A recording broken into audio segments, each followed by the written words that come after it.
So when we start to notice any level of separation or a perception of separation, it's important for us to act on the body, mind, and spirit.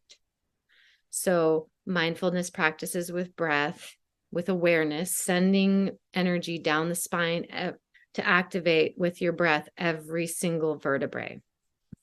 So then the perception of separation, though, is something that we really have to overcome, because it's the separation, the idea of separation, that creates our conflict.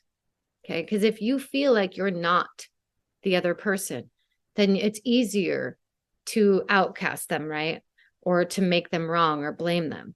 Now, this is a fine balance that we have to have here of knowing, like, okay, that person that's behaving really toxic, I don't have to be in their presence, but I also have to recognize they're another aspect of me. So if they come into your life, they are an aspect of you, and they're mirroring something within you. Right. So this is where the perception of separation, that's why I say it's a balance here, because you recognize that person is not you, physically not you. That's not your body, but that's part of your spirit at some level. Right. And I mean the highest level, like source. So recognizing that that person is also source. Anything that you do to that person or think about that person, you are thinking about source. Even the NPCs are part of source. Even the dark players or evil beings, they're part of source. And so this is where it's not that you have to tolerate it or love it. You can remove yourself from it, but not from a hateful place, from awareness of like, okay, that is source, and that feels off to me, and I'm grateful for the awareness. Now I'm going to move in this direction, right?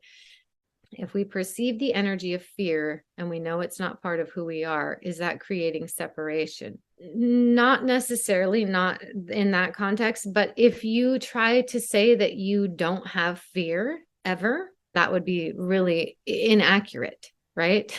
Because fear is a natural response that the human body has when there's a perceived threat. So that's part of staying alive, right? So fear itself isn't bad. It's something that it's a filter to see the world through at different times. Just like joy also isn't bad. It's a filter to see the world through sometimes, right? Not always. If you think that you should only be joyful all the time, then you are absolutely in separation consciousness.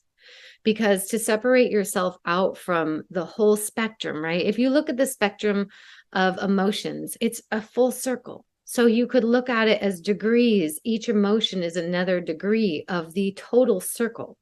So you can't separate any of them out or make one of them wrong or a couple of them wrong because you don't like how they feel.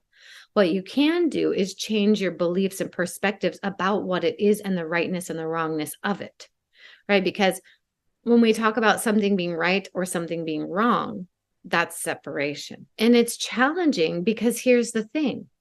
If you reach that neutral point, then life can almost seem pointless to the ego. If there's nothing to do, what do? Right? So this is where the balance of separation within you and then others, you have a separate body, but the energy is not separate. So you're at the same time separate and whole, right? So it seems contradictory, but it's actually because there's different levels of it. So in our body, mind, spirit complex, we can create a distinction between them. But is there actually a separation? Is the body separate from the spirit? Is the spirit separate from the mind? Is the emotional body separate from the mental body? Or is it all one complex that works together, but is multifaceted like the mirror ball? But the mirror ball is still one ball. It's just got a lot of different little mirrors on it, right? So when we look at it that way, you can see it as a bunch of separate mirrors, or you can see it as one mirror ball.